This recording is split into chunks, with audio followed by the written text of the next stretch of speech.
We could play the Jessica Hahn tape. Okay. She's not talking to me anymore. Let Hey, Gary, come in here. I want to get the circumstances right. I want to get everything straight. And then we'll call Jessica and she can explain. I mean, Even though she's the best friend this show has ever had. That's right. It's hard to We've believe. done everything to her and haven't been able to lose her. I thought I'd lose her on Mr. Ed's mother. You can't shake her. So what's the deal now? Did you speak to Jessica directly? No. You did not? No. I was gone all day yesterday, and at like 4 o'clock in the afternoon, I punched into my machine, and I heard this. I was kind of surprised. Okay. And I didn't call her back. I was afraid. I'll straighten it out. She's looking for my attention, I think. I thought we did her a great service yesterday. Excuse me. I mean, we've always kidded around. What did we say? Did we say something bad? There's no explanation given on this tape. That's what I don't understand. I don't mind that she doesn't like me anymore. There is one small explanation given. There is? Yeah. Yeah. Well, wait a minute. Don't blow it. Let me hear Let me it. hear. Okay. Hey, Gary, this is Jessica. Listen, tell Howard, remember when Sam Kennison was dead to him? Well, he's dead to me, okay? I don't need a man tearing apart what I do for a living. I don't rip apart what he does. I always supported him and was there for him and flew across the country for him. And I don't enjoy the bottle sex jokes you did this morning. And Jackie, you ought to tell him, too, to get a life and grow up. And I'm f***ing mad at you people. And I'm not kidding. It's very unfair. I'm trying to make a living. So grow up, and next time you guys need a favor, call somebody else, okay? See if they'll fly around the country for you. Ooh. What was the explanation? What does she do for a living? Don't start. I thought part of the thing was that if we called it a bunch of times and had fun with it and goofed around with the line. That we'd be helping. Yeah. We'd let people know it was there. I really did. I'll be honest with you. I didn't think that I would never say anything to insult her. You know? Yeah, I don't think, I'm thinking back to it. Now, I don't remember the bottle jokes. The bottle jokes where we were talking about snap and gyro, picking up a bottle. We girls would instruct you with your snap and gyro. Remember we were talking on the bus about how you have to exercise those muscles? Right, yeah. And then you did like a bunch of bottle noises, like take off the caps and the exercises and all that. That was a joke. Yeah, I mean, that's not for real. Certainly no heavier than anything we don't say on a day-to-day basis. Hey, wouldn't she be shocked if we really did leave her alone and never called her again? Oh, boy. All right, let's do that. All right, I'm dead to her.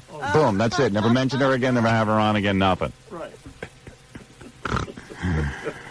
Cut her off completely. It's a good thing I didn't mess around with her in that hotel that night. She might have been telling people right now. You writing that novel? Good thing I hopped out of that tub. See, I was just testing her to see. I was thinking of sleeping with her, but now I could see that she could turn on me at any time. Yeah, she definitely would talk.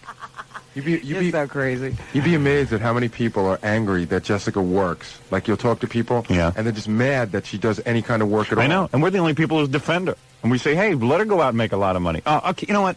I've had it. That's it. I'm not going to defend. Wash your hands. I wash. Okay, Jessica, you got what you want. Oh, I'm sad. I'm gone. I hate to see a friendship end. Yep. We get it. We don't talk anymore. I'm dead to you. Unless you call in now and apologize to me. That's it. I'll wait exactly 30 seconds. Give her 40. No. For the delay. For the delay? Yeah. Okay. 40 seconds? And that's it. And I'm telling you, I will stick to it. She's listening. She's listening. She's listening. She's always listening. This time, everyone. She called at this. That's what she What does. you did to her? She That's get up and turn on the phone. That's what she does for a living. Listen to me. She gets paid for that. Yeah. I'm paying her to monitor the show. All right? But you may be dead to her. That's not 10 listening. seconds. 10 seconds has gone by, Robin. Somebody ought to call her and tell her she should call. Someone better, because I'm not kidding this time. That's it. This will be the last time you ever hear me mention her name on this show, and the last time you'll ever hear her on the show. Oh, that's a promise you can't keep. Yep. That you'll ever mention her All right. name? All right, I probably will. But okay, but she won't be on. And as a matter of fact, people say to me all the time, write me letters and stuff, say, why do you have Jessica on so much? I go, hey, she always helped us out. I like it. I don't listen to people. But okay. Want to pick a fight? Go ahead. Sometimes I got to teach a woman a lesson. Go ahead. No call.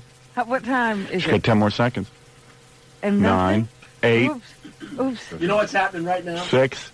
She's going, She's sitting by the phone and her There head it is is. exploding. Whether or 4, not. What? Nothing? 2. Uh-oh. This is it. Play the funeral music, Fred. She's dead to us. You see, if this was the TV show, you could have a camera on the phone waiting for that light to light. That's right. There you go. You know what the great thing about this show is? If you stay friends with us long enough, you end up getting into a feud. Yeah. No matter what. No But matter she what. picked this one. I Well, didn't do she anything. has a record for being with us the longest, I think. Yes, yes.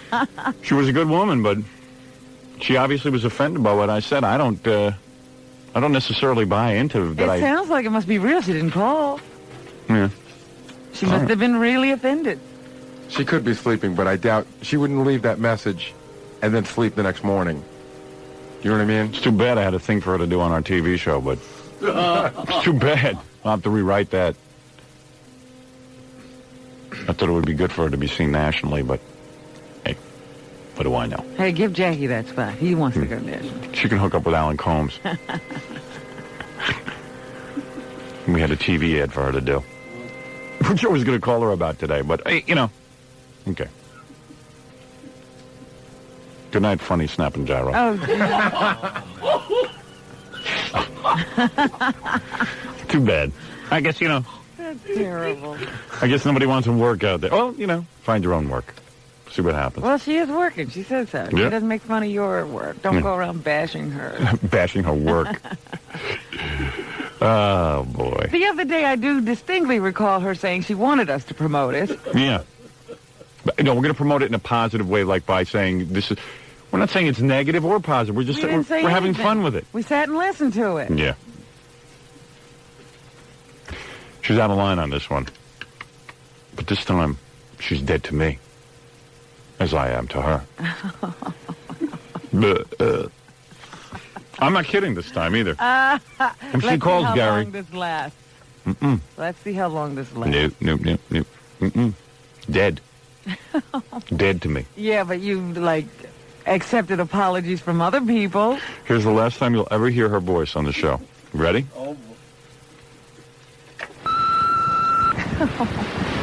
Hey, Gary, this is Jessica. Listen, tell Howard, I set her up with Andy. Well, that I would be angry with. Yeah, that I can understand. Well, he's dead to me, okay? I don't need a man tearing apart what I do for a living. I don't rip apart what he does. I always supported him and was there for him and flew across the country for him. And I don't enjoy the bottle sex jokes you did this morning. And Jackie, you ought to tell him, too, to get a life and grow up. And I'm f***ing mad at you people. And I'm not kidding. It's very unfair. I'm trying to make a living. So grow up, and next time you guys need a favor, call somebody else, okay? See if they'll fly around the country for you. I can't imagine how I would ever be married to her. Because she's hard to figure. Like, why would you... All of a sudden. All of a sudden... I mean, we were the same yesterday as were the day before. We don't change. Right. And the truth of it is your relationship with her is based on making those jokes. Of course. Without those jokes, there's no What are we going to do with her? Yeah, I won't make any more jokes. I have a serious conversation every time you show up. debate. Yeah. No, I got to put down my foot. I got to make an example of someone. And she's the one I got to make an example of. As much as it distresses me because I like her, but I got to make an example of someone. When someone says they're dead, that I am dead to them, that's it. You get 30 seconds to apologize. You don't call in. That's it. You're off. She was our Carol Wayne. Yeah. Well, Carol Wayne died, so... Yeah, I was going to say, I hope Yeah. she doesn't wind up, floating on a Mexican beach somewhere. Unlike Carol Wayne, though, Jessica died with a nice body. You know? You're terrible. That's right, Carol Wayne went. Took a look in the mirror. That threat seems to be popular on this show. Yeah, you're dead to me. Well, that's because I started it. Now everyone wants to... But it's been used a lot. Yeah. Who else has been dead? Sam was dead to us. We were dead to him. Dice. Dice is dead to us. Gilbert was dead to us. Emo Right. was dead to us. Yeah. Bon Jovi was dead Bon to Jovi's us. dead to They us. still are dead to us. That's right. Bon Jovi's still dead. Fred's in a coma. All right, it's 716, 92.3 K-Rock, WYSP, WJFK. Well, we have to move along, even though there's been a death in the family. Yeah, well, we'll just have to find some other guests. Too bad. I really did have a TV ad for her. Yeah. And that To kick off the whole show. And that all-important first slot of the first TV show. Yeah, I was going to give it to her. You mean the first slot, not you were going to give it. Yeah, right. Well, is Fawn Hall busy? Give me her number. I think Donna Rice is. Can you call Donna Rice, Gary, and see if we can line her up? Maybe it's time to have Secrete back in to do the weather. Gary's answering machine. Jerry's answering machine always has cool stuff on it. Before I'm going to play John's tapes, and they're going to blow everyone away, and it's going to be a lot of fun. And then we got to get to the news because I do want to hear the Elton John tape. Yeah, I was just listening to the Elton John tape. Is it good? Yeah, oh yeah. What do you do? Can't hear that now, huh? Oh yeah, you could hear it now. It was just that it was requeuing. You want to hear it? Yeah. Okay, hold on. John, can you just grab that from Robin? Oh, sure. Thanks. But Gary got this cool message from Andy Bloom, our program director in Philly. He does that thing that he does, you know, that noise, that annoying noise. Yeah. When as soon as he gets like he gets real full of himself and he gets out what he has to say, he makes that noise. You'll hear it. And you know how Andy gets excited? He's got a big news scoop, and then it's always something that's just totally irrelevant. It's really only relevant to him, but he thinks it's real exciting. Gary, Andy, at 6 o'clock. You probably won't get a hold of me tonight, so I will give you the news now. Latest flash from WMMR. John DeBella, the wacky zookeeper, has been relieved of operation manager duties at WMMR. He has been relieved of those duties. George Harris will be the interim guy with someone new to be announced soon. So, further being demoted, but he still is the head zookeeper. All right? Talk to you tomorrow, I'm sure. Bye. Andy is not a grown man. I mean, he's a grown man, but he has the mind of a 9-year-old. Yeah, we're like kindergarten kids here. Yeah. Further demoted. Further demoted. Still head zookeeper. Still zoo head zookeeper. Further demoted. Things going well. Andy comes back to Philly. Things going well. Imagine that being your only title now, head zookeeper. Yeah. His only title is head zookeeper. He used to be operations director and head zookeeper. Andy loves this. Andy loves it. But we originally said when we heard they made that guy the operations manager, that would only lead to more confusion and less concentration on his show. Well, why make him responsible for other people? Yeah, right. A guy who's just annoying and wants to yell at people. Why give him power? Meanwhile, Andy's been promoted to WYSP Yenta. Head Yenta. Some exciting news. Tell Howard and Robin I'm operations manager and head Yenta. Okay. With that. Yeah, like that. I gotta hear. Yeah, he smacks his lip. I like that. I gotta hear it again. Gary, Andy, at 6 o'clock. Andy. You probably won't get a hold of me tonight, so I will give you the news now. Latest flash from WMMR. John DeBella, the wacky zookeeper, has been relieved of operation manager duties at WMMR. He has been relieved of those duties. George Harris will be the interim guy with someone new to be announced soon. So, further being demoted, but he still is the head zookeeper. Yeah, thank you, Andy. Thanks for the update. Talk to you tomorrow, I'm sure. Bye. You dick! Still head zookeeper. It's nice to have Andy on our side because he's like the cheerleader, you know. Only he could get excited. It's like the difference between Gary Busey and Sam Kinison. Gary Busey comes out and he's just a host. Sam Kinison comes out and makes things happen. Yeah, you're wondering why Gary Busey is there. Yeah. Because he smashed his head into a wall and played Buddy Holly 25 years ago. Yeah, some good news.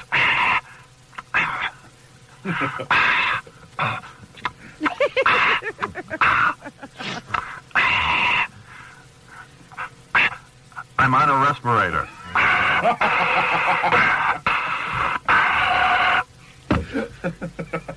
What a kook. What a kookala. Gary, Andy. Andy. Andy. Yeah, what, he can't even say his own name. Like Aunt B. Gary, this is Andy. I just, it's really true. I saw another report that the last couple of years of Aunt B's life, she actually took to calling herself Aunt B. Oh, no. Frances Bavier, who played Aunt B, she actually took to calling herself Aunt B. Well, I read the other day they were selling off some of her stuff. Yeah. They were auctioning some of Aunt B's stuff. Anything good? Oh, I don't think so. Panties. Like Aunt B's dress. Aunt B's bloomers. Ooh, look at that, Andy. Selling off Aunt B's bloomers. And those happening shoes she used to wear. Yes. Aunt B, the B is for buried. Pretend I'm going to get a panty. Ooh, get this. Give these. Ooh, yes, Andy. Ooh, come on, let's do some coke. With Goober. Ooh. Now, Floyd, Goober's only smoking hash. He's in AA. Ooh, that's right. He's no fun. All right, 7:29. I tell you what, short little break. I'm going to come right back and start Stuttering John's tapes. They will blow your mind. All right, you have the Elton John tape. Oh, I do? Okay, I'll play that right after these words. Okay.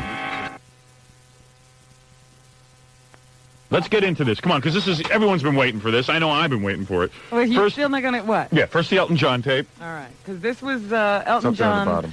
in response to, he was introduced to say something about Eric Clapton. Right. Who was inducted as the living legend of rock and roll. And Elton hauled off on Sam. Right. Oh, Sam's going to be out of his mind. Oh, I'm sure this devastated him. Because Sam really did do a good job, I thought.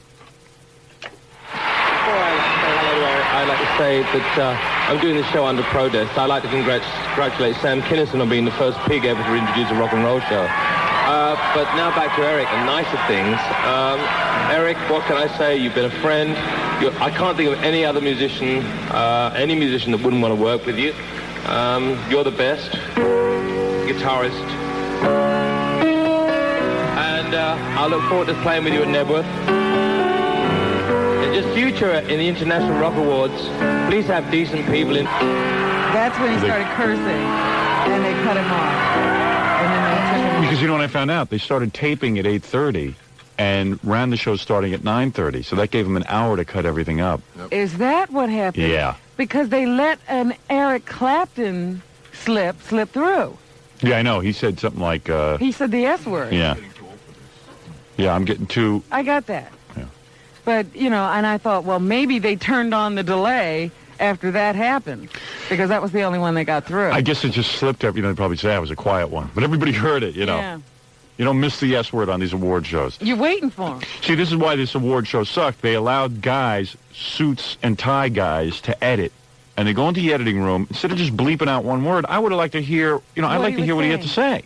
Yeah, they just bleeped out everything after that. But you could see his mouth was still going. And apparently they heard it in the hall, and he said these decent people to host these effing awards.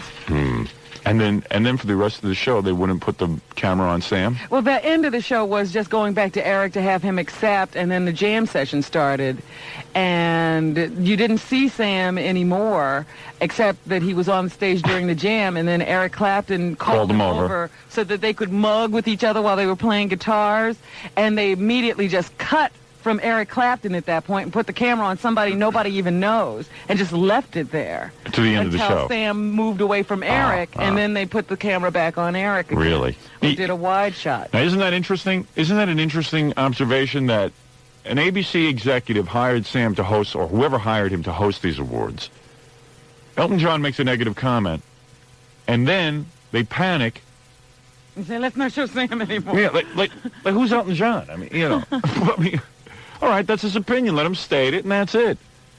I'm sure that'd be pretty embarrassing for Sam. I'm sure. Do you think, you don't think Jessica badmouthed Sam to Elton because, they're good buddies? There you go. That could exactly be true. That's a possibility. And also, maybe Elton hadn't heard about Sam's new talking about AIDS policy. Right. I said, poor Sam, he goes and changes his mind and says, I'm not going to do those jokes anymore. Yeah. But if they chose him to be the MC, they obviously like him, and they had time to edit. Why wouldn't they edit out Elton John calling him a pig? I don't understand that. Because Because, Robin? Go ahead, Robin. You answer Jackie's Maybe they question. thought Elton had a right to say whatever Right. he said. Just not They curse. just didn't want the cursing at the very end, and they just bleeped out everything after Yeah, because if a they certain point. and if they bleeped out the entire speech, then the controversy would have been, hey, the guy wanted to say something, and no one would let him say it. And maybe he would never have done anything for them again. You Right. censored me, Right. and that's it, dudes. Dude. Hey, dude. Did Sam do anything like obnoxious? No, he was good. He was a really good He host. never did anything during the show. He was probably the most entertaining part of the show. I mean, nothing else was really going on. Except for Dee's new image. I like Oh, that. I liked it when they made all those rockers say stupid things like, and Elvis's blue shoes Yeah. will be leaving with.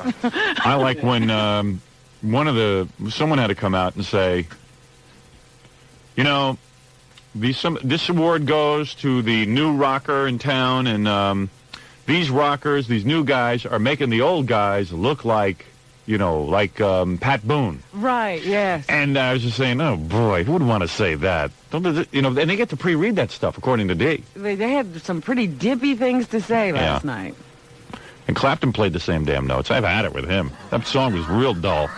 And here's God. God comes out and just bores everybody. You know, play a good song. God doesn't have to impress anymore. And Bowie's concerned about being a masculine guy now, and he comes out wearing a lace. But anyway, let's get to John's stuff, okay? This is I what thought that was a real strange song to do on the show. Suffragette City? Yeah. Yeah, I enjoyed that. That actually was a pretty good high point. If he sticks to that old stuff, he's going to be just fine. Well, that's all he's doing. It's an oldies tour. Yeah, smart. This Just is the his last Suffragette one, he said. City. He's not selling tickets, though, you know. No, I know. Yeah, you know, it's real funny because we got a call the other day from John Scherer's office, and the guy, I don't know how familiar, I don't know if they listen to the show enough, but Yeah. he said, Bowie's playing Philly, and we could use some help on the show, and I'm going to have David call in. I'm like, oh, yeah, Great. okay, yeah. I would love that. Right. And I said, have you spoken to David about this yet? Yeah. I would help him with it.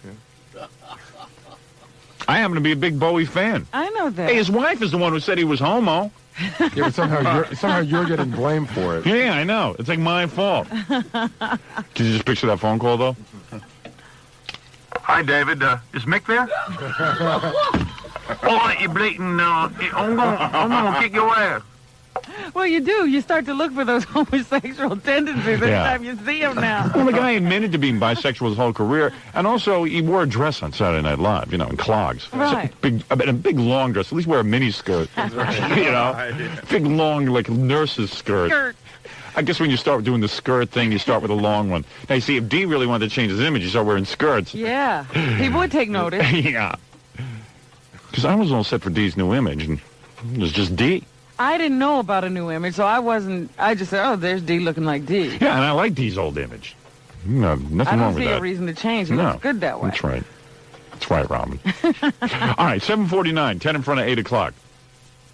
And it's time now. John, you did great last night, from what I hear. Yeah, I haven't started so much, man. First, we sent John to the Emerson Radio Hall of Fame. This is a bunch of idiot guys who get together and award each other radio awards. It's not televised. It's not even put on the radio. Can you imagine this? The radio award's not on the radio. They're nowhere. I'm the only one covering it. This is the only radio that's covering this thing. These awards are announced nowhere. These are some of the recipients. Here's some of the recipients, Robin. Kay Kaiser. What? He was a band leader, wasn't he? Yeah, that's what I think. But that was like before we were born. Talk show host Charles Osgood. Charles Osgood has never hosted a talk show. I was up against Charles Osgood. I lost. Right. Yeah, okay. Yeah. Best music DJ, Dick Clark. Can't imagine when the last time he spun a record. Did you guys ask Dick Clark if, when he has sex with his wife, does he ever get it rated by three 16-year-old girls? I think that was the last Okay, one good. I got. Before he walked away. Yeah, like rate a record. He didn't have a choice because everyone gathered around and was laughing. You'll hear that people gathered around and were like cheering John on. Oh, no. It's like a gangbang. It's like The Accused. You cheered him on. You're responsible. Harry Carey got one, the sportscaster. All old guys. Not one young guy. Paul Harvey is a young guy because they show his picture when he was like 20 years younger. Comedy He's cracking personality. 70. I like this. Comedy personality. Who's that? Bob Hope. Oh, no. He sent a videotape that was like, it was like made at home on a real crummy camera. Yeah, right. He was standing there with his golf club in his hat. The camera was shaking. Because he was operating his own camera. Blue ribbon selection panel. Here's the guys who selected the winners.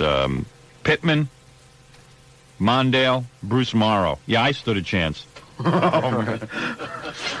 Master of Ceremonies, Alan Combs. God, what's going on with his face?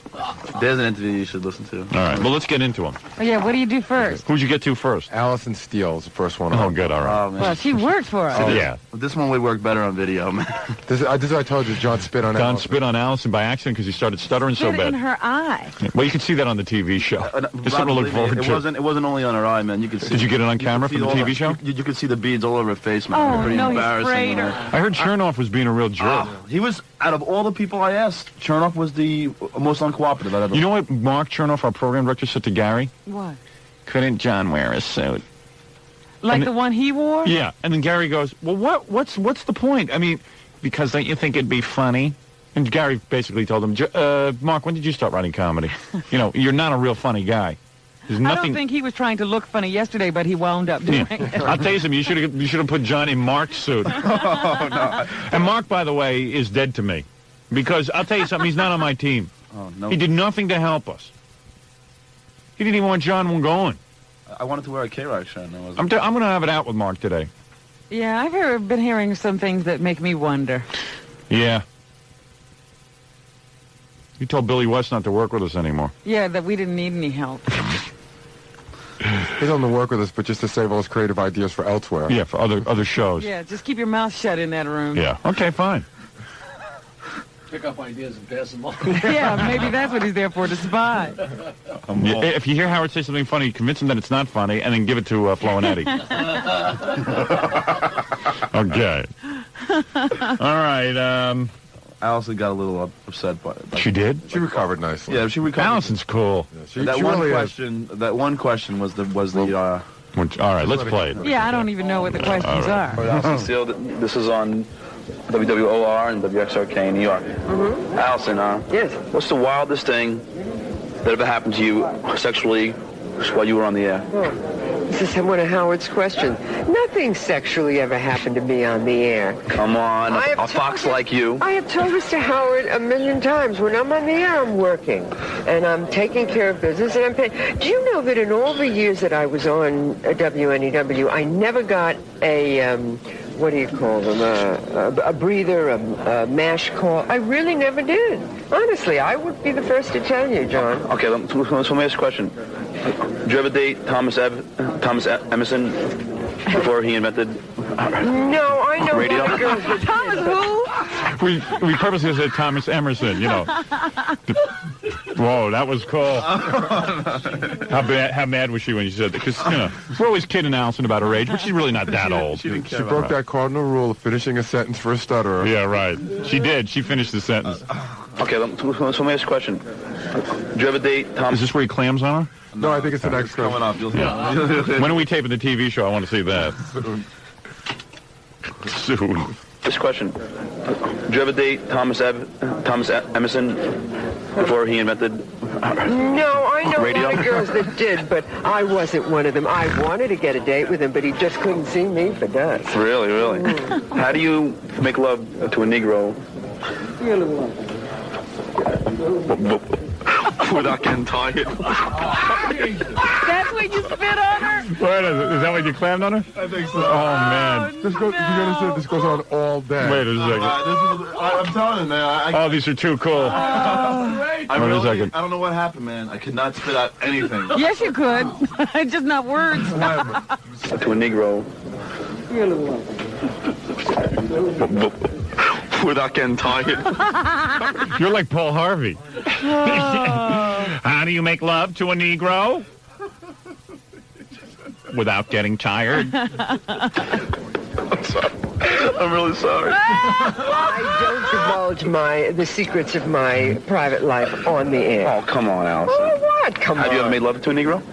Listen, if I were to tell... Look, when someone asks me about me and Howard, do I tell them? Yeah. Okay, Oh, I all right, keep it all right. secret. I'll get on something a little bit more tender. Do you still use tampons?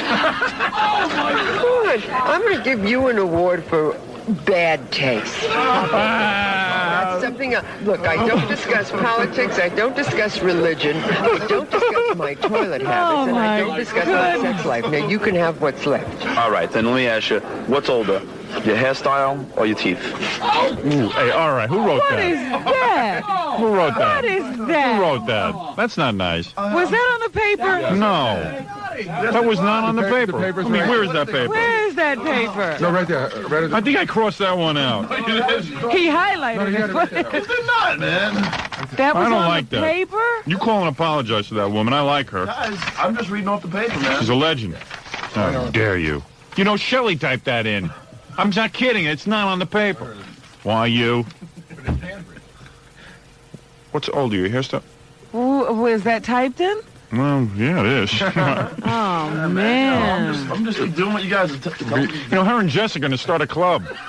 The Howard is Dead Club. That was rotten. Yeah, all right, okay, all right. There was an accident. It should not have been in there. I overlooked it. I take full responsibility. I thought the big tampon one was a little bit more offensive. Really? I like that one. That was okay. That was funny. No, but I was really curious to the answer. Okay, I'll drink to that. Let me think now. Hey, meanwhile, tell me you wouldn't want to do Allison. Allison looks damn good. She looks real good. There you go.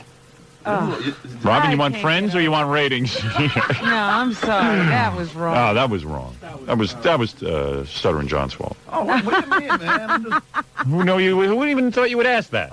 just That was reading a throwaway. They never thought you'd get Sorry. that far. You're never supposed to go that far. She was supposed to kick you in the head after the tampon question. She's got a good sense of humor, though. Yeah, she wasn't really Yeah, I know. too disturbed by that. I'd say my teeth. Your teeth. Yes. Is K-Rock paying you more than you'd be getting from Social Security? I'd say $2 or $3, maybe. Oh, Yes. Really? I mean, Are you good friends with Chernoff? I like Mike. He's Mike? That's the best. That's the best. I like Mike. Mike Chernoff. Yeah, I like Mike Chernoff, too. It's Mark I can't stand. Yeah, I can see that, Mike. Mark. He's a terrific guy to work for, and I've always been. Wait a second. That's funny. I like Mike. It's a woman who could care less. Good friends with Chernoff? I like Mike. He's Mark. He's a terrific guy. Mike, see that, Mike? Mark. He's a terrific guy to work for, and I've always been very fond of him, even before I went to work. Is there such thing as a casting couch in radio? I've never been on one. I don't know. I mean, like, you never have to please anyone sexually? Listen, I might have been How long do you go on with her? That's it? a bigger star if I want to go that route. Yeah, I don't know. This is your ad-libs, I think, at this point, right? Oh, there's no one else to get. I think I just, see. you know. So he's just wasting time. Wasting time. Figures he'll just insult the woman even more. Oh, no, I mean, I'm really small potatoes. I might have been in the movies or on Broadway or whatever, but I've never gone that route. I don't believe in it. I think you should get where you get standing straight up, not on your back. Okay, Allison. All right. I really appreciate it. John, it's a real pleasure. And if you come up with any more smarmy questions, let me know. Okay. No, All right, she's thank you. great. I dig her, man. I dig her. Yeah, she's real nice. All right, come on. Big round of applause. She handled it well. Even the tampon question. You think she's... Man, never mind. She looks damn good, believe me. Whether or not that's a relevant question doesn't matter. She still looks good. Right, Robin? She's very attractive. Very sexy Very woman. classy lady. You bet. And that's what makes that so incredibly funny. It's you. You got balls, man. You got real balls, my friend. What's your name, sir? Dwight Weiss, time for the March time. Oh, yeah? Are you in radio? Who's this guy? Who is this? Remember the old newsreels, The March of Time? I'll pass on him. Yeah. John, that's going to be funny for the TV show. He took John behind a curtain, put on an FDR mask, and did impersonations. This is Dick Clark coming up now. All right, let me take a break, because Dick Clark, we wrote a lot of questions. If John got to even 3 of them, we're in shape. John couldn't spit out one of them. You couldn't spit them out? You got nervous? Man. Did you get nervous? I got out about 8 or 9, but it was tough. Did you get nervous around the Dick Master General? Is that what happened? Yeah, pretty much. I didn't want to get, banned like dice. Right. Have my albums banned when they... Okay, please. Your albums are banned. You just don't know it. All right, it's 8 o'clock, WXRK New York. Yeah, the fix is in. YSP, Philadelphia, WJFK, Washington.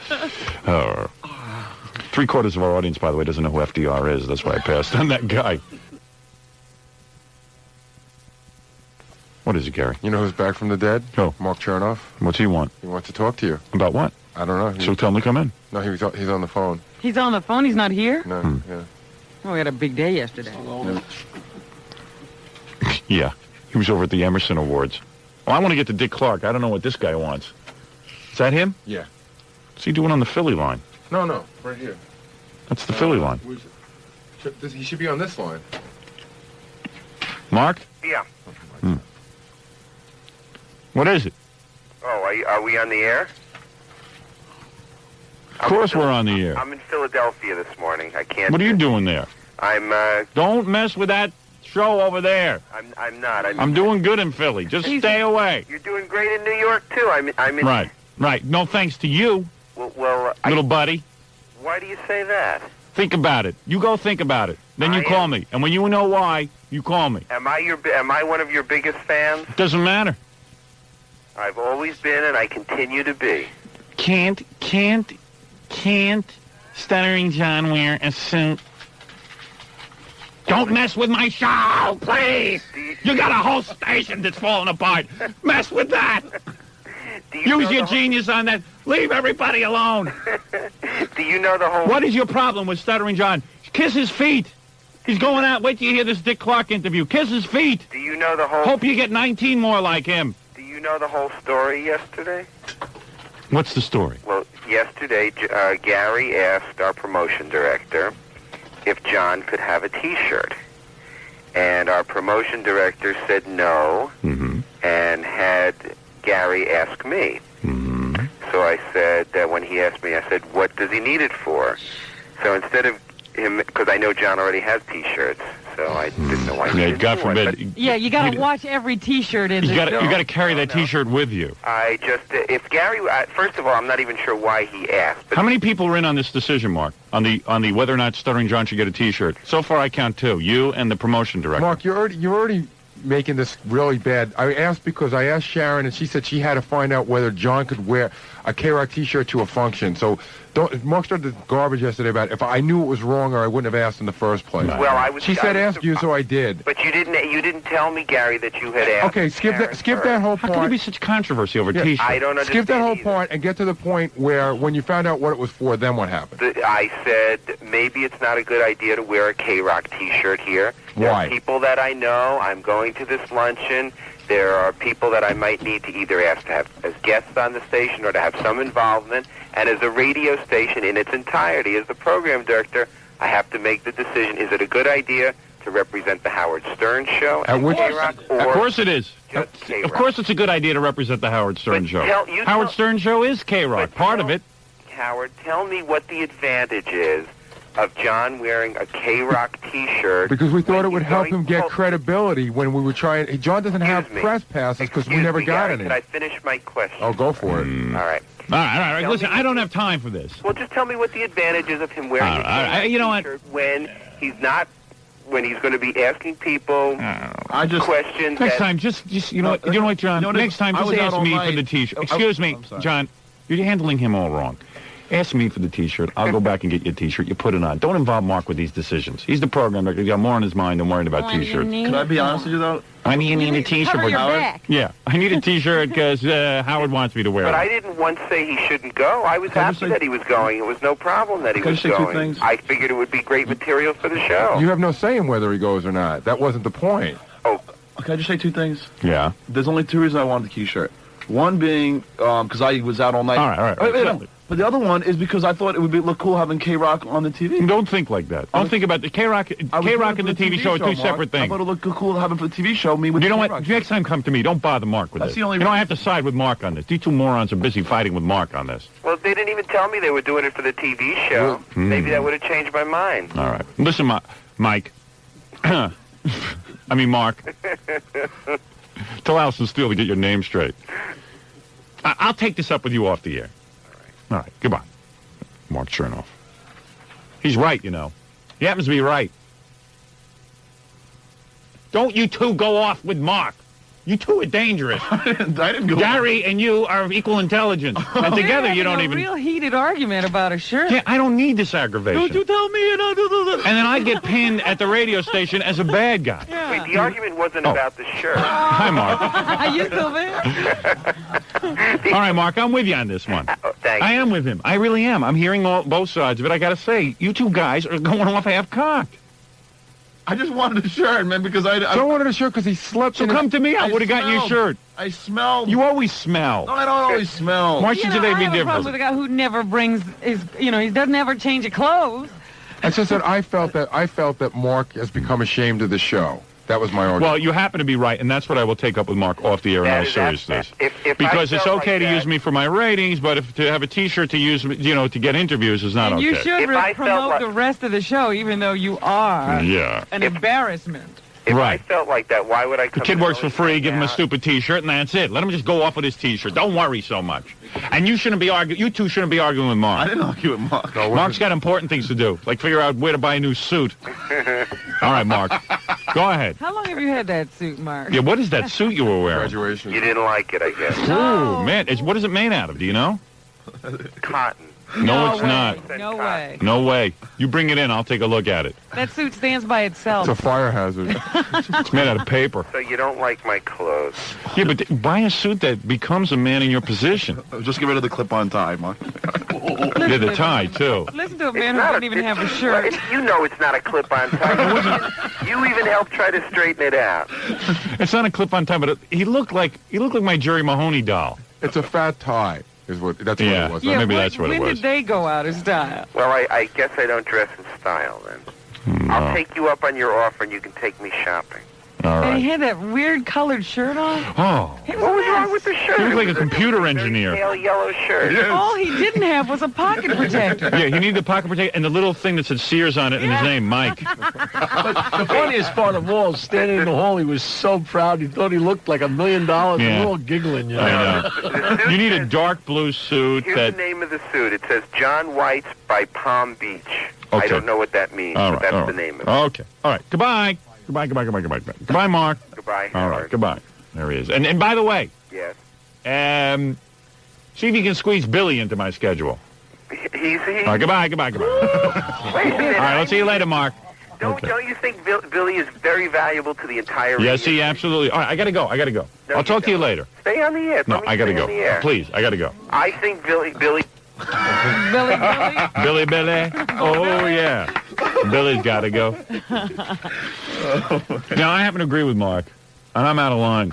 You guys just got to calm down. Let me handle some things. I always tell Gary just to handle things, but I realize I got to be And handling whenever it. you do that, what happens? And I like Gary's energy. I like him yelling at Mark and stuff. That's good. No, I wasn't yelling at Mark. We were having a disagreement. Let me 'cause play the Dick Clark interview. He's my boss, and I would never yell at yeah, him. Yeah, right. Okay. All right. Here's the Dick Clark interview. I tell you something. I got to have less people around me because the more people I have around me, the worse I look. Come on. You two guys arguing with Mark over a T-shirt. It's not that important. Gary is definitely Mr. PR. I'm defending you, man.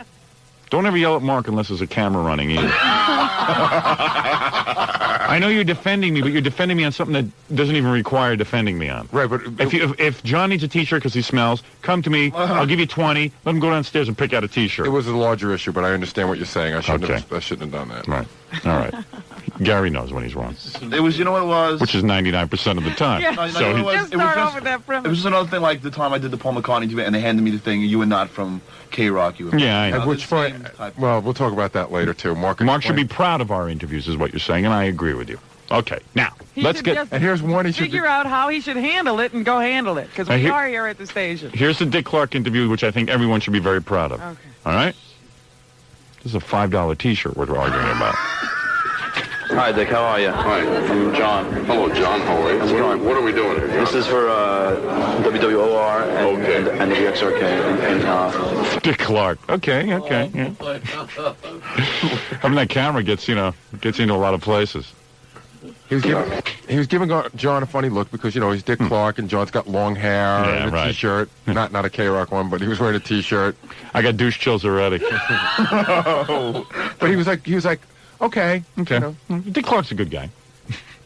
To a point. He's a trooper. He was a real good guy.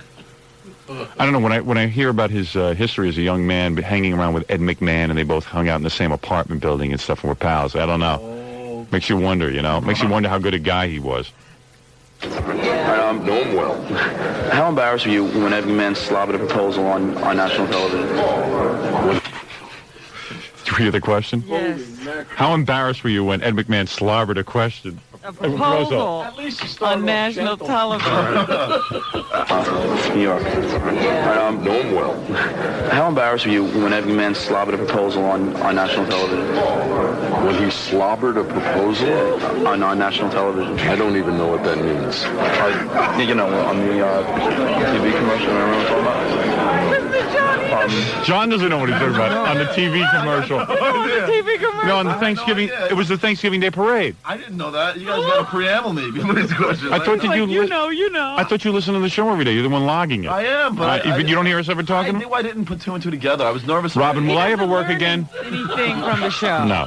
He just vlogs I out. log, I don't think.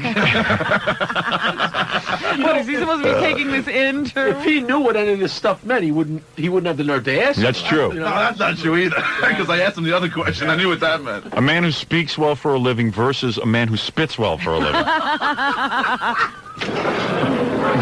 Were you ever? There's the first question. Were you ever naked behind the podium on a bandstand?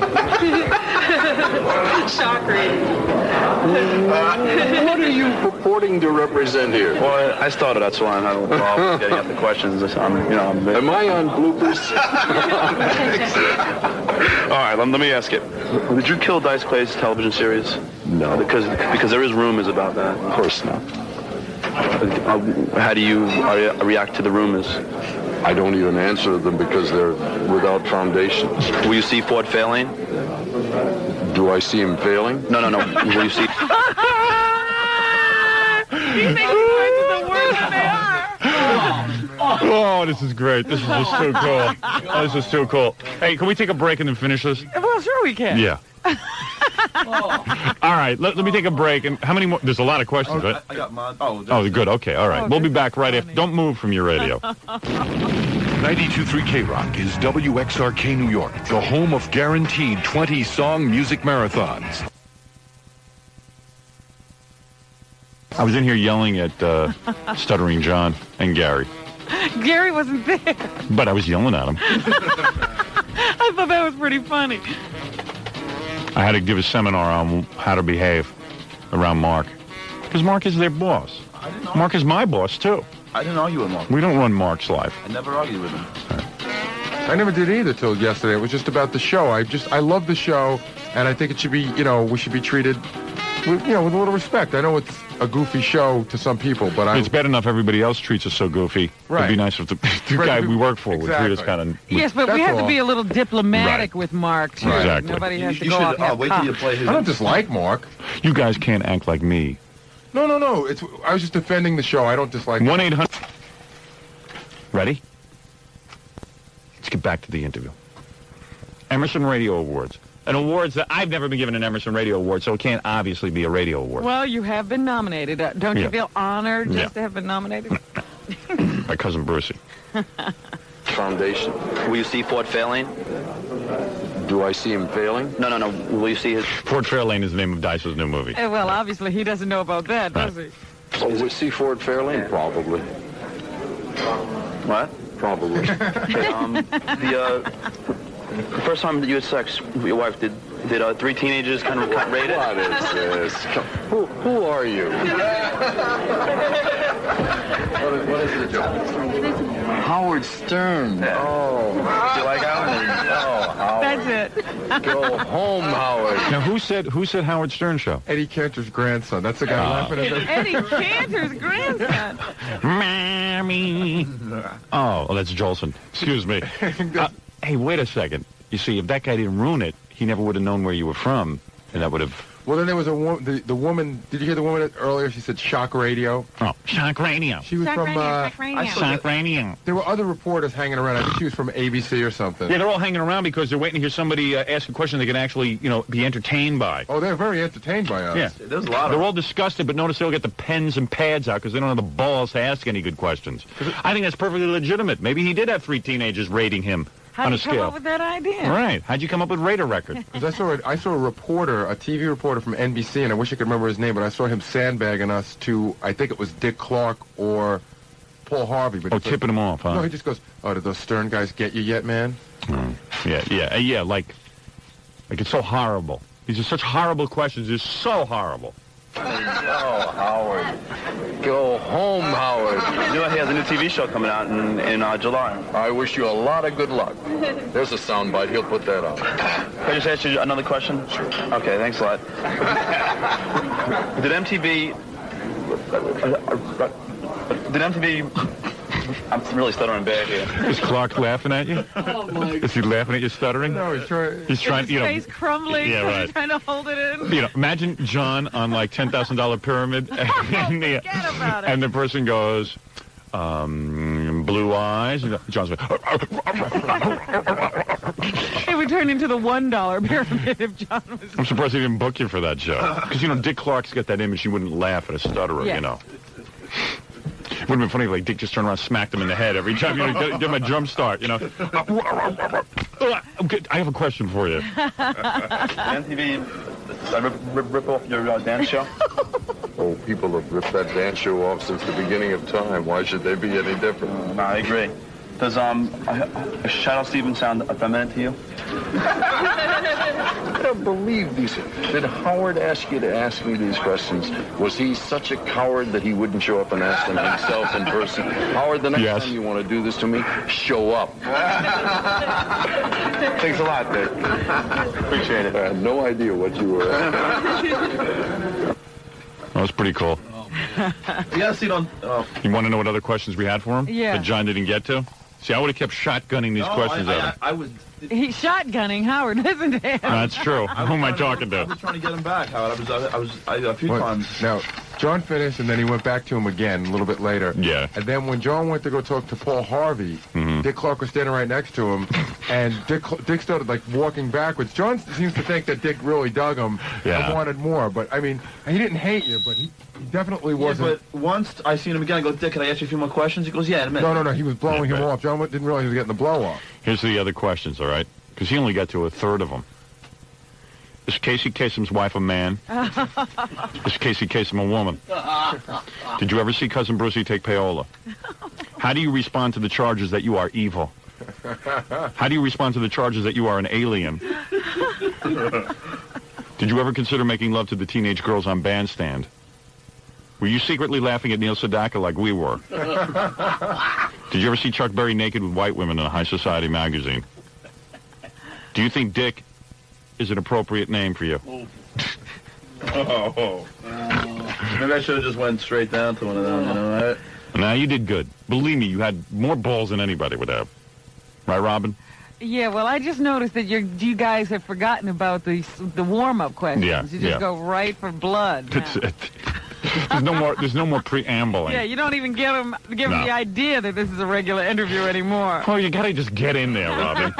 you know, when you think about it, it never helped us in the past to ask some nice questions I mean, first. the people would be standing there, be right in there, and then they say, oh, it's a normal interview. They get comfortable, and then you blow them away. Because if you remember the Carl Yastrzemski interview, we did ask him one nice question first, and then as soon as you start in with the bad one. Carl Yastrzemski, he was a bad example. Yeah. The classic example of this was Candace Bergen's mother. John's opening question to her was maybe the most brutal question ever. What, did your husband ever put his hand up your back and try to work you like a puppet? Woman's 80 years old.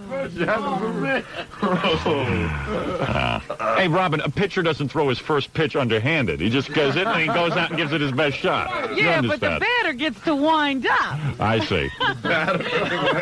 There's a couple of warm-ups. Yeah, he gets to stand there and get ready. I see. Hey, so what's another good one? And then we got to... why don't we go straight to Walter Mondale? That's really the best one. Where is ran that? for president. Or Chernoff. Man ran for president. Howard, Chernoff's a good one, too. Chernoff's good? Yeah. All right. How about if I do Walter Mondale and Chernoff? Uh-huh. We do a little news, because Rain Pryor's coming by, too. Richard Pryor's daughter. And Chernoff is short. It's only, I asked 2 questions, and then he... Don't talk about his height. He was the only... Don't keep saying Chernoff is short. He was the only one who actually left from me. You know, he walked away. Cause he can't be involved. Well, he was busy, talking to all the people, and I just... Well, there he is. Who's this, Mondale? No, Chernoff. Okay. This is Mark Chernoff, our program director, as he networks. Notice the suit. Hey, Mark, how are you? Oh, boy. Hi, John. How are you? This is John. This is for WXRK and the Howard Stern Summer Show. So tell me, Stumpy, are you hostile because you're a dwarf?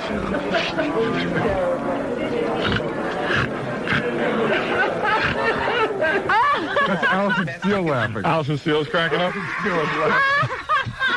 That's the funniest part of that tape. So tell me, Stumpy, are you hostile because you're a dwarf?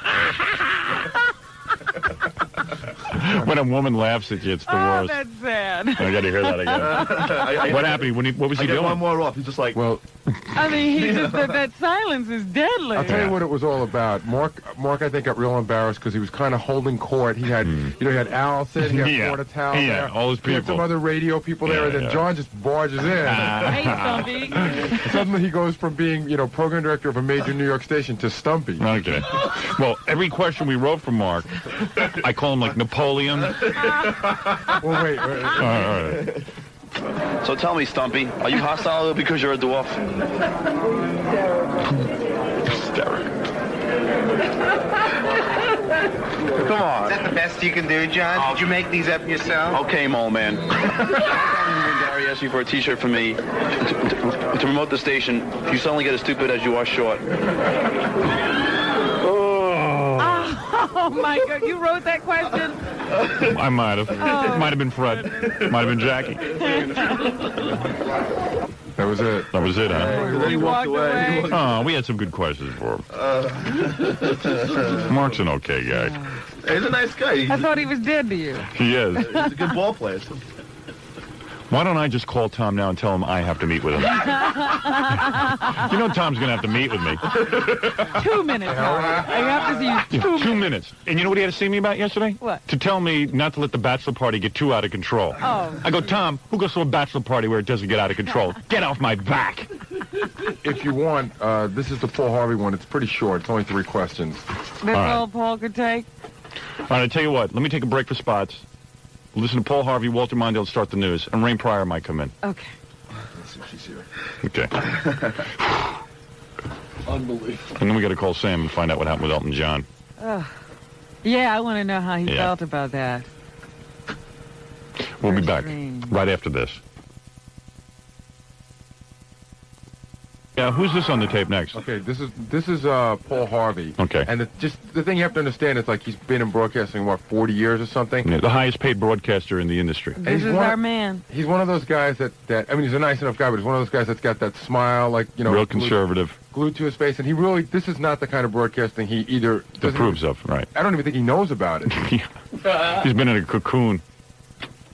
Hi. Can I ask Paul a few questions? I already. I know. No, Dick Clark was standing there. Oh, okay. This is for WXRK in New York, and the Howard Stern Summer Special, and this summer.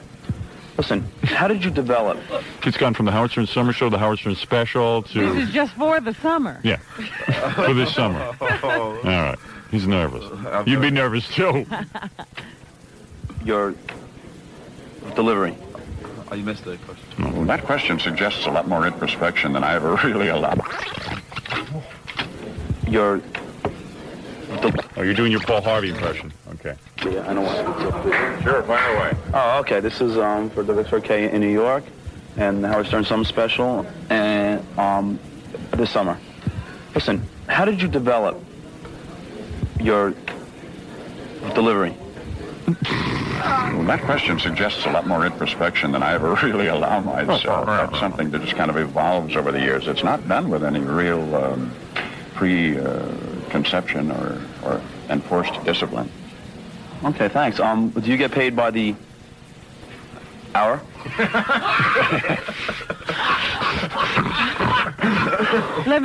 The man is 70 years old. Yeah, right. Oh, come on. Do you get paid by the this you got hour? Right.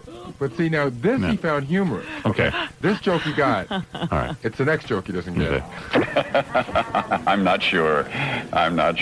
Okay, can being Paul Harvey get you a lot of girls? Just one. But that one's lasted. That one's lasted so many years. A working marriage? Congratulations. That's good to hear. It's good to hear. Yeah, John's been Thanks a lot, divorced. Paul. Thank you. A final question. Do you want to wish Howard Stern on his summer special this summer? I'm sorry, I'm not acquainted with the program, so please forgive me. Oh, no, it's quite all right. You didn't ask him the right way. Do you want to say something special to Howard? Howard, man, I was kind of like frazzled at this point. Stern? Okay. Where's Mondale? Right. That was good. That was real good. Do you get paid by the hour? That was the kind of thing you really couldn't stutter on. Your timing had to be there. Yeah, you had it. John came through. John did come through.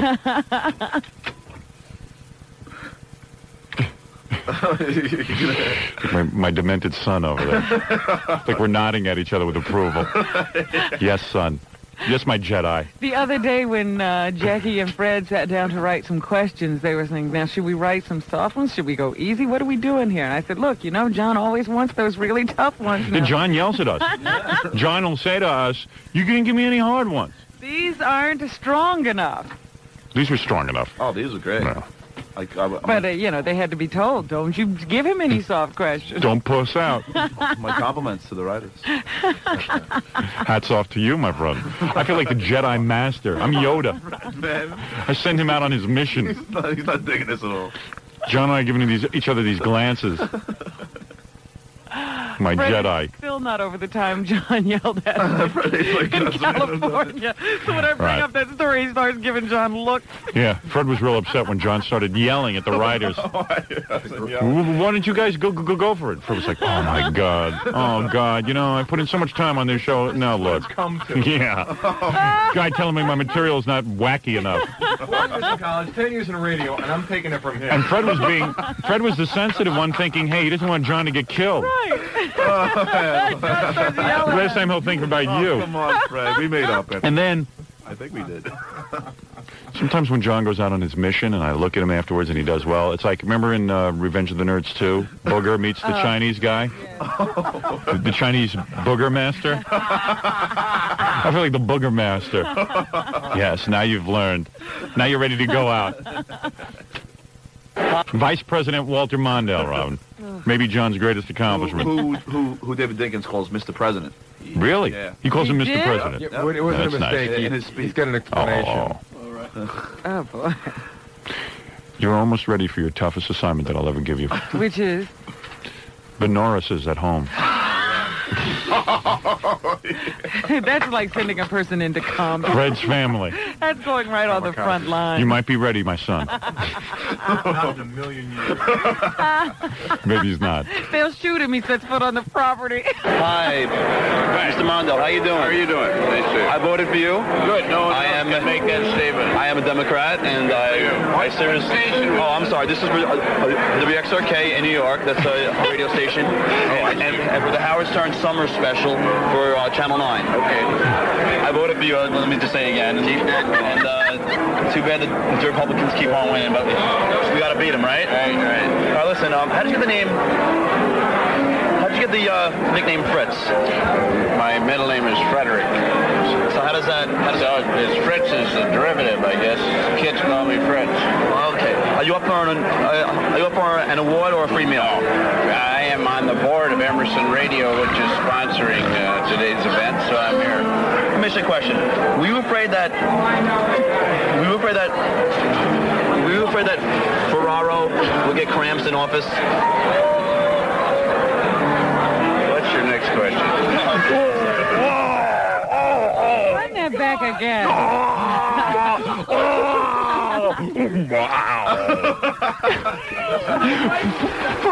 You got that on film? Oh, yeah. Yeah, I got to see that.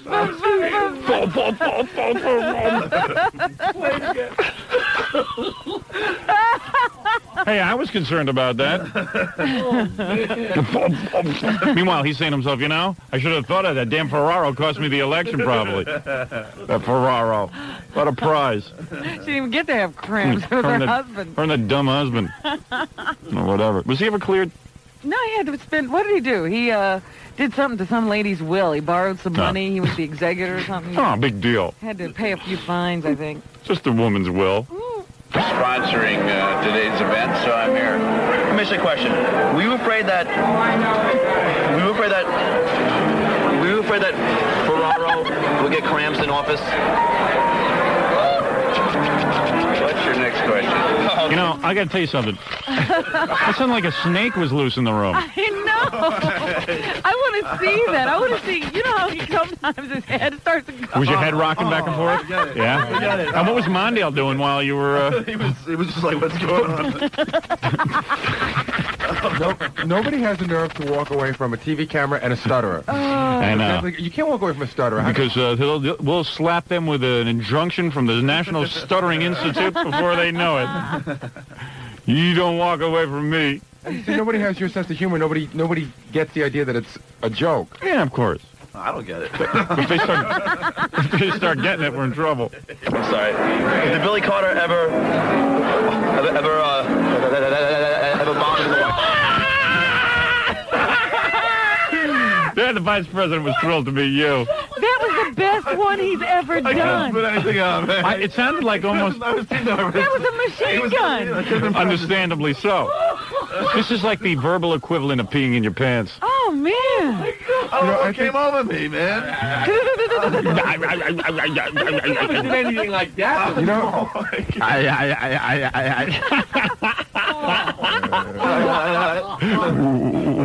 you know how like women. All right, let me hear the whole question. The Billy Carter one is pretty good. This is where, let me just tell you what's going on in my head. This is where I'm trying to put a replacement word in for, instead of saying vomit, I was trying to say puke now because I couldn't spit out vomit. Yeah, but you got to keep going for vomit. You got to read them exactly, because we write them for your stutter. That's what I did. All right. You know, we want you to stutter. Oh, thank you. You know, no offense. But we write it for your stutter in mind. Listen, you know. Right. You know, there's a lot more going on here, Robin, than meets the eye. This is specifically written. Go for it. All right. His head must have been rattling like a maraca. I think we're hearing what's inside. Yeah. I hear things clinking around in there. Give me a break. All right. Cool. Oh. All right. Here we go. What's your next question? Okay, I'm sorry. Did Billy Carter ever bombed in the White House? I'm sorry. No, that's all right. I'm not talking about that. No, Billy, Billy went through he's dead now, and Billy was an alcoholic. And like alcoholics, they do damn cool things. And it was a tragedy. It wasn't funny. And thank God before he died, he got over it and lived an honorable life. Right. Good family man and so on. So it's a sad thing, isn't it? You know what I mean? No, I hear you. Let me just say one final thing. Could you, I hear you. Barely. That's what the vice president needs to be. Yeah. I hear you. If you would have told the vice president, dude, I would have cried. I like when he goes, I stutter, I'm sorry. He goes, well, that's not what I'm talking about here. Nobody's talking about anything. Hey, cancel the bachelor party for tomorrow. We're playing the tapes again. Because we got a whole boatload of tapes from the Rock and Roll Awards, too, don't we? Some stuff. Not really. Some stuff. Okay, we're going to... All right. This is unbelievable. That was the best stutter he has ever had. One more time, really? Yeah. Really? It was the best. Just don't give that away, though. You make people pay for it. After that one, I'll never stutter again. You couldn't top that. An honorable life, good family. And it was a tragedy. You actually had an answer. No, that's all right. I'm not talking about that. That's pretty funny. Right. Did Billy Carter ever bombed in the White House? What the hell? What the hell does that look like on camera? Yeah? His chin touches his... Oh, man. I think you've made it impossible for Leslie West to imitate you. Right.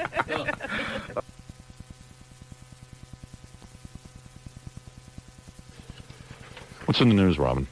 Well, Howard, George Steinbrenner struck again yesterday, as they say. We now have the 18th Yankee manager since he bought the team in 1973. Yesterday, he let Bucky Dent go because the Yankees have the worst record in baseball. So the Buckmeister General was caught by some reporters, and here's what he had to say about his firing. I have nothing to be ashamed of. I'm not going to put my head down. You know, I feel like I've done the best job that I can managing this ball club. And yeah, but it was a bad job. You do have something to be ashamed of. These guys have played hard for me. It's just that we've been unlucky at times, and we've been a little short. Yeah, that's like it's like Imus has been unlucky. It's called no talent. We've been unlucky. I like people who blame stuff on luck, like luck actually exists. Well, yeah. You know, we've been unlucky. Well, according to the sportscasters yesterday, he has no team really to field. Right. They say, you know, they bought this guy. I mean, what is George Steinbrenner doing? He bought a guy up from the minors. This is not even a guy anybody's ever heard of. Yeah. To manage this team. Well, and that's the point. When you have a bad team, a manager should rise to the occasion, inspire the team, and see what he can do with them. I admit, you know, if you don't have a lot to work with, it's kind of tough. But that's when you're a good manager. When you got a great team, you know, anybody can manage it. And you got that much talent. So Bucky Dent, you know, hey, you got a bad team, do something with it. Inspire these guys, kick a little ass. Somebody's got to be in last place, though, Howard. You got to think about that, too. Yeah, well. George Steinbrenner is saying the team is not as bad as as you know, its record shows. So that's why he decided it was time for Bucky to go, even though he said that Bucky was going to stay the entire season no matter what. He couldn't hold true to that promise, and Bucky is gone. This new guy came up from the minor leagues, never even played in the majors. Maybe because the Yankees are a good minor league team, so they got a guy who manages minor league teams. Fairly decent idea. I buy into it. You're buying it, huh? Yeah, if you're going to have minor league players, why not have a minor league manager? Hey, and the deal is this. Stump Merrill, remember that name? Stump Merrill. Isn't that Mark Chernoff's name? He's Stumpy. This is just Stump. That was an answer on Jeopardy last night, Stump Merrill. Yeah? Yeah, it was. It was, when David Letterman's in bed with his girlfriend, and she unscrews her wooden leg. No, okay, trying too hard. Anyway, listen. What I thought was interesting, too, was the way local news handled this. The story was, hey, Bucky Dent has been fired. So what do? They go out on the street and they ask guys opinions. Oh, yeah. They always do that piece where they ask the local fans what they think. And the big thing is to run over to Mickey Mantle's. Right. Whenever you want to ask a baseball question. Or to ask a cab driver. Like, who would ever in their right mind ask a cab driver anything? Except, please, take me where I'm going and don't kill me. You know what I mean? Yeah. But they go over and they start asking cab drivers. So I'm watching local news for 10 minutes, listening to the cab drivers' opinions on the Yankees. Well, I was watching Channel 4. I'm sure they gave this story a good 10 minutes. I said, isn't anything else happening in the world? And then what was kind of funny was they always have, like, one woman in the piece. Oh, yes. You know, they always ask a woman's opinion. A waitress. Or a bartender. Right. At Mickey Mantle's. Yes. Like the people who drink at Mickey Mantle's would know more about baseball because they're drinking at Mickey Mantle's. You know, what is that? And it's the same piece every time. Let's go over to Mickey Mantle's quick. We got to get there before Channel 7. Channel 2 just got there. I tell you what, you keep them busy, I'll run into Mickey Mantle's. You know what they could have done? They could have taken the same tape they used for Davy Johnson when they did The Man on the Street then, and just put in, you know, absolutely, the other names. Bucky Dent. Bucky Dent. What else is in the news? Oh, we unlike the network news and local news, will not spend 10 minutes on No, we're not going to devote our entire newscast to the firing of Bucky Dent.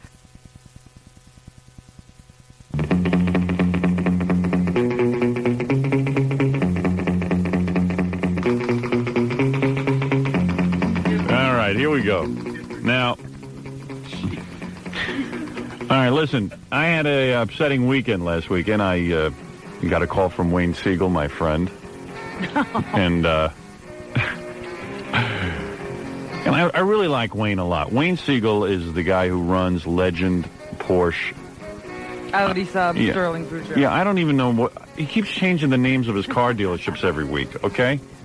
He acquired Jeep Eagle. All right, just tell me what you think of this conversation, okay? So I'm sitting at home, and I was kind of depressed last weekend. All right? It wasn't the best weekend. It wasn't the best weekend of my life, all Had right? a very difficult meeting. Had a difficult meeting over Channel 9 last week.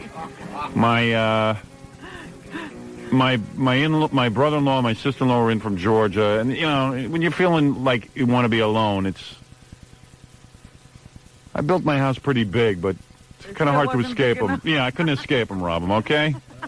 There was no place to hide. I wanted to build another house just to hide in. You know? That's why your wife had you tear down that other house. She knew what you'd do. Yeah, right. She knew I'd go to it. So I'm just like hanging around. And we had a rough one at Channel 9. You know. Jackie was being negative and Robin was positive. Where that came from, I don't know. Yeah, isn't it amazing that I got to be the positive one? Yeah, that's kind of weird. Channel 9's impression of Robin is that she's the positive one. Personally, she's like the biggest pain in the ass. But she, I don't know. I was very impressed. I hate everything. Yeah, I know. Right on the money. Yeah. So anyway, putting together a television show is never easy. That's what Bob Woodruff told me. Well, yeah. Yeah. I could see that, but I understand Steam Pipe Alley was very easy to put together. Hey, 2 people. Yeah, 2 people. 2 guys write that whole thing. Well, I tell you, nobody's writing 9 Broadcast Plaza. No. From what we hear. And look at how well they're doing. Yeah. And it's hard to believe they have a whole news department putting together the Channel 9 News. So anyway, I realize we're their only hope. Some of that programming, wow, mamma mia. Well, you made a perfect point. It's going to be like a showcase for us. Yeah, it really is. But we're going to be the Simpsons. Yeah. If we don't fly on that channel, what is? More Jethro and Ellie Mae reruns? Yeah. Yeah. I guess that would be it. Yeah, so evidently it's not so easy putting together a TV show. I got a fax yesterday of the new proposed format for the show, and I don't get it. I'm still working on it. So you just don't understand television, huh? Yeah, I guess maybe I don't. I think the show is Joan Rivers is going to come on. Oh, yeah? Yeah. That's the format. That's the format.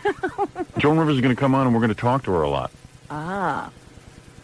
Basically, we're there to talk to Joan. Yeah. Talking to Joan should be the name of the show, then. Actually, I think what we should do is call it the Joan Rivers Show and have me come out and talk to her, like it's her show. Because I do better under that. But she already has her show, see? So Yeah. I guess that's why they changed it. Anyway, where were we? Oh, okay. So I had a rough day, okay? That's what I'm saying. And I was sitting at home trying to relax, and Wayne called, and I was happy to hear from Wayne, because maybe he had something cool to do. Maybe he had some good stuff. You never know. Every once in a while, Wayne comes up with something neat to do. Uh-huh. So he calls me, and he goes, in that annoying voice. And I want to listen to Wayne, because he does me a lot of favors. Whenever I need work on my car, he helps me out. Always takes care of you. Sometimes he even comes and picks up the car and helps me out, because he knows I'm busy. He's a good dude. The service department, second to none, and they always do great by me, no matter what car it is. Even if I didn't buy the car from Wayne, they do great. Mm-hmm. So he called up and he goes, I got to tell you something. I go, well, what is it? On my commercial, you said Legend, Porsche, Audi, Jeep, Eagle. And the guy from even Chrysler got upset because I said, Wayne, I gotta stop you. I gotta stop you now. I said, Wayne, I have to break in here. Because I was dizzy. I mean, I couldn't even yell at him. And I want to be respectful. The guy spends a lot of money on the station. I said, Wayne, it's my weekend. You want me to start taking down copy? He wanted me to write down copy. Yeah. Isn't it? I go, do you want me to write down copy? You want me to get out a pencil and paper? No. I just want to tell you because I went like this into the phone. I wish I had taped this. He's so annoying. You know, usually it's like a call like, could you mention my brother Michael? Because he, and by the way, my father didn't give me everything in life. And I'm not bored with my family. Could you make my spots longer? You know, so I said to him, listen, Wayne, if there's a name change, because, you know, now he has Jeep Eagle, and he just changed the name a couple months ago. If it's that important to you, why don't you just call the sales department? And then I started feeling bad because, you know, he doesn't throw me off on his sales department when I need help with my car or something. I said, well, but why don't you just call the sales? Because I'll write this down, and I won't remember. I'm not going to remember your copy. It's got to be in there on a daily basis. So he was like, okay, fine. But can't I just tell you that... I go, no. Just tell the sales department. They'll tell me. Well, yesterday, the sales department came to me and started to tell me, and I don't even know what the sales department... Wayne wants to tell something. And Robin said, look, I know what this is all about. I talked to Wayne. So I'm going to turn Wayne's commercial over to you and tell me what it is Wayne wants to tell everyone. Wayne wants to tell everyone that Michael Seagull, his brother, is now running, and he's very proud to be running. What a dick. Legend Volkswagen Jeep Eagle. All right. So then what was the name change? Legend Volkswagen Jeep Eagle And that is the new name. Okay, and it used to be... We can't say the old name. Oh, is that why I was... Oh, and you keep saying the old name, and Chrysler's very upset, and I'm just like, shut up. A Chrysler representative has to come now and inspect. If I had him... Is that what that is? Yes. What did he say? A Chrysler guy what? You got me into big trouble. Chrysler called, and now they have to come. And inspect and what? Take a look to see what cars are in which showroom. You know, if I could have had him in a room, I would... You spoiled midget! Get one name for your inherited business and cross out my phone number out of your book, you hairy dick! You know, they can tear down the Berlin Wall. They can discover a cure for skin cancer, but I can't avoid his phone calls. What a jerk. He whines like a Rosalind housewife. I swear to God. Come here, you little dwarf. Everything handed to you in life on a silver platter. You never had to work a day in your life. And you're hocking me in my head on a Saturday morning. Go grow. Get a life. Jerk. Yep, you caused him big problems. Oh, and he starts working on me. And he said, I tried to call Howard twice, and he didn't return my calls. You see what problem? Because I have to take an energy pill. And then he's like, Channel 9 called me about advertising on your TV. I said, listen, go talk to them then. What are you bothering me for? If you want to advertise, go advertise. If you don't, don't. So what, are you got to give me a history? I said, talk to me about what you do. I'd be fascinated to learn about the car business. That's okay. Not about the commercials, though, and do it in a different way. Ease it in. Grease me first. With Michael, and Michael's upset, and the guy from Chrysler. Who cares about the guy from Chrysler? So let him come and inspect. What are you afraid of? Yeah, you're actually doing it. He's upset. So what do you care? Guy from Chrysler should be thrilled that someone even pays attention. You know what I'm going to do? I'm going to rip off all his clothes. And I'm going to throw that hairy bastard onto a wall of Velcro. So he'll be stuck there the rest of his life. He'll be stuck to a wall. Help me, help me. All right, so thank you for clearing this up. So that was the big problem. That's very simple, isn't it? So you obviously got cornered somehow. Yeah, he caught me. Because you needed help. Yeah. See, I'm at the point where I didn't need any tires changed or oil changed or anything. So, right. Yeah, I could blow him off. He's holding my car hostage. Yeah. That's how you do this right. Oh, man. He's on the phone now. The commercial isn't long enough. It's only been going on for 5 hours. Oh. Yeah.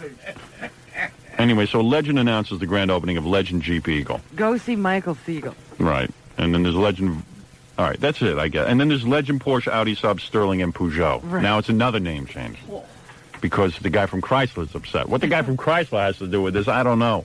Because they own Jeep Eagle. Oh. Oh, wait, evidently you have more information. You mean the guy from Chrysler owns Jeep Eagle, Yes. and he said... And their whole deal depended on there only being Volkswagen Jeep Eagle at one dealership. Oh, otherwise that they'd was lose. The whole deal. Oh, I see. And he was afraid that they were secretly, over the radio, selling... Okay. Guy from Chrysler's got to get a life. I'd like to meet him. Legend, Porsche, Chrysler, Jeep, Eagle, Volkswagen. Uh-oh, you did it again. Oh, no. Has to be rich to afford the sign up there. All right, let's get it all straight. It's Legend, Jeep, Eagle, Volkswagen. Volkswagen, Jeep, Eagle. Oh, man, oh, man. Can that guy get a life? Wayne Siegel just called in. He said he wants to know what day the boat ride is this year. Yeah, right. Yeah. Get Lee Iacocca on the phone for me. I want him to know about the lunatics that are working for him. Just so he understands exactly what's going on in his organization. They're over in Amityville and on... oh, here we go again. Merrick Road in Massapequa, which is Legend, Jeep, Eagle, Volkswagen. Or Volkswagen Jeep Eagle. Oh, you mean it's got to be said that way? Yeah. Oh, you mean Volkswagen first? Yeah. Is that... Come on. It's Volkswagen Jeep Eagle. New name. Oh, and okay. Okay. All right, from now on, you're in charge of his commercial. I'm keeping quiet during it. You're in charge. All right? Come on, once in a while, you should be in charge of one of these commercials. Nothing wrong with you taking some responsibility for the commercials. You're supposed to be taking these meetings. I shouldn't even be in this. Now, why shouldn't I be getting calls at my house? You are easy to work with, come to think of it. You seem to, you know, it doesn't seem like a lot of information what you grasp there.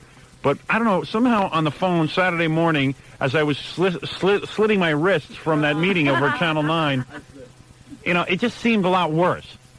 Because I know he was so upset because he was supposed to stop by my Well, house. see, the problem with Wayne is he wants to tell you how much agita he got from the commercial. I don't care. And I just sit there and I, like, hum to myself Right. while that's going on, and then I wait for him to get to what he actually needs to say. He should absolutely, well, you're patient. He should absolutely be, you know, it's just that I talk all day and listen on the phone, and then I got Tom called my house yesterday. Oh, yeah? I didn't return his call. I can't take him either. My general manager calls me. Someone told me I got the message at 5:45, thank God. So now I have an excuse. That's my excuse right now. Calls 2 o'clock in the afternoon. Who knows what he wanted, but it couldn't have been good news. Oh, I think I know what it was. He had a meeting with the guys from Channel 9. Oh. Now that I'm thinking, now it just hit me like a ton of bricks. Yeah, 2 brain surgeons getting together. Oh, my, get out of the way.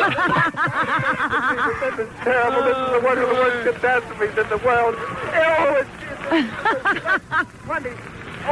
All the humanity and all the tragedy. Tom. The guy from Channel 9 told me he thought Tom was an intelligent guy. I knew there was trouble. When did he say that? Before this meeting? Told me yesterday. You said that right? Didn't he say that right after you said Robin was used to work with? Yeah. Well, to judge a character he here. can't judge anybody's character. No. It's one thing to mistake me. Yeah, but that's 2 mistakes. Well, anyway. Hey, here's a song I found. I went through all our old material. Uh-huh. Do you remember The Heart of William Shrader? Is still Schrader? William Shrader. Is still beating? Yeah. Remember that one? Yeah. That was pretty good, that right? That got us into big trouble. Yeah. I found it. Oh, my goodness. It is offensive. But it was good. This guy had a mechanical heart put in his chest. Yeah. And he was living, but he was living when we wrote it, and it looked like he was going to live. Oh, did not you stop that. We were taking bets. Want to hear it? Okay. All right. 7:49. Here's an old one. We did this in 19... We did this in 1985. Wow. So that's like 5 years ago. In fact, I can tell you the month we did it in. Did it in February. Oh. Pretty organized today, huh? All right. Pretty I'm cool. impressed. Yeah, I'm trying to get that whole thing together. I want to be like Ernie Kovacs. You know, have all of my shows chronologued and, yes. you know, put aside. Kinescoped. Kinescoped. Ernie was smart. He kinescoped. Yeah. Great. It's doing him a lot of good now. Probably got in that car accident worrying about where his kinescopes were, who was going to be stealing them, who was going to take them. He was a genius, just didn't know anything about taxes. Yeah. And I like now Edie Adams, his widow, is going around saying that she didn't realize at the time he was a sick man. She didn't realize this. She thought everybody ran around with a bottle of Jack Daniels under their arm. Yeah, right. Couldn't get through work without a bottle of Jack Daniels and spent all their money, didn't pay any taxes. Right. You know? Judy Belushi laughs at her. 91 cents on every dollar. Yeah. That's how much they owed Uncle Sam. Uncle Sam. They had to take 91 cents of every dollar he earned. Right. And he was his earning a lot of last money. years of he was making gobs of money. Yeah. And I like how they always call him like a television genius and stuff. Well, yeah, it's easy to be a television genius when you're up against Uncle Milty. Nobody else was on television. Nobody had ever seen television before. If she was smart, she cut the brake line on his car to keep him from spending all their money. She'd go into more bankruptcy. Guy was a loser. What a loser. 5 years after he died, she was working for the government for 5 years. But now she's running around with a book about what a wonderful man he was and how in love she was. Come on. It's like Judy Belushi. He's out cheating with every penthouse pet and Playboy model he can get his hands on. She's in love with him. Please, you're better off with this new guy you got. Hope he doesn't get famous. Hope he stays as just whatever it is he does. Here's the heart of William Shrader. We can listen to a little of it. Okay. Let's see if it holds. Let's see if it stands the test of time. Okay? Real tough to be a genius in 1952. What should we watch tonight? Test Pattern or Ernie Kovacs show? Yeah, okay. Right, yeah. Okay, Ernie Kovacs. This was good. I remember this.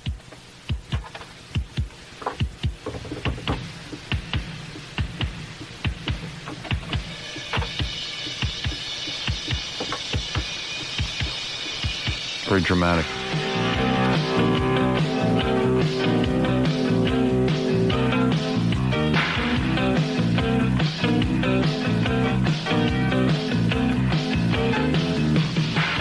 New heart, music, everything they say. Plastic and a metal machine. Not only does your heart pump blood, but it keeps your doctor's pockets lined with free. Everywhere there's doctors, real fine doctors, healing men without a doubt, all with the intention of keeping you alive, at least until the Medicaid runs out. They say the heart of William Shrader's still beating, and from what I see, still breathing. When he gets the bitter hit the ceiling, for the heart of William Shrader, heart of William Shrader's still beating.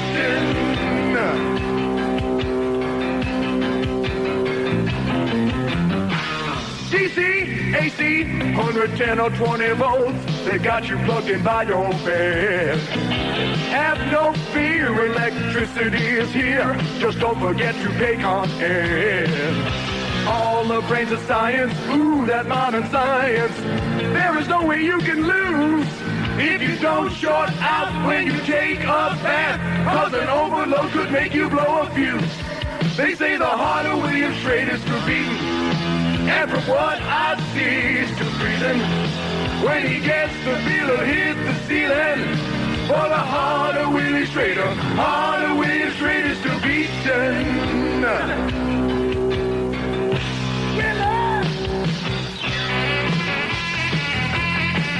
Flo and Eddie on background vocals. I gave them a break in 1985. Yeah.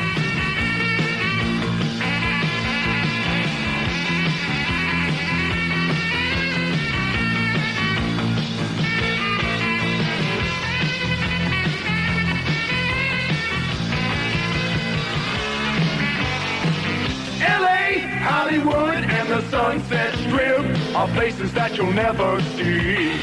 Cause those famous doctors won't let you leave your room, not even to take a pee. All those high-priced surgeons, ooh, those high-priced surgeons, they won't let you make the scene unless it's for the nightly news on CBS or the cover of a People magazine. Love, love, love, love, they say the heart of William Shrader's still beating, and from what I see, still breathing. when he gets the feeling hit the ceiling. For the heart of William Shrader, heart of William Shrader's still beating. He's breathing. Whoa, whoa! The heart of William Shrader.